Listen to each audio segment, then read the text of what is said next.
Man ist, wie man ist. Op de Erd hat jedes Wesen so zijn eigen Art de leven.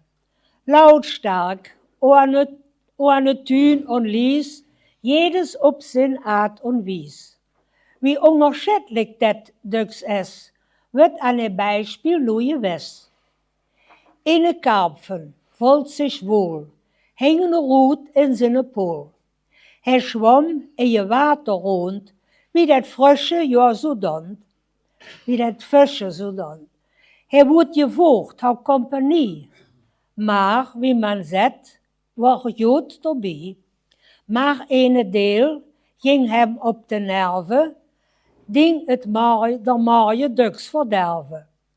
Over daar sting op de wee, in een honderstal, kot dabei. En jedes ei, wat dan man lag, wordt laut aan de lue gebracht. Wie hij duks hier nog hier gedeust, wordt hij van nu ook wel berust. En dat gekakel dag voor dag, dat sloeg hem vledig op de maag. Wie nu in hen in soepen kwam, hij vats dat dergevuur zich sloam. Zag luster eens toe kerkespeker, den soort die jet mich op der wekker. Me stuurt het mooiste behei, in een neuzel enkel ei. Ich legte Sares 1 Million und rühmet mich mit keine Tun. Wenn ich nu auch jedes Ei, so wär je döns mög und behei, wür op de Welt maar je bakker. Nix anders als wie maar je kakel. Drum dort wiest er so wie ich und legt se still und hörst vor euch.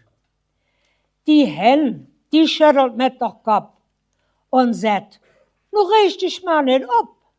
Denk doch je welles door ins Dran, dat auch het Schwiege nerven kann. Und wöl auf wenig man dit sage, dat liegt maar an der Erbanlage. Et kommt, und drum haut die dort ruht, ja keine Utzin Hude ruht, denn Mensch und der, dat is gewiss. Jeder ist so, wie er ist. Ja, das war das.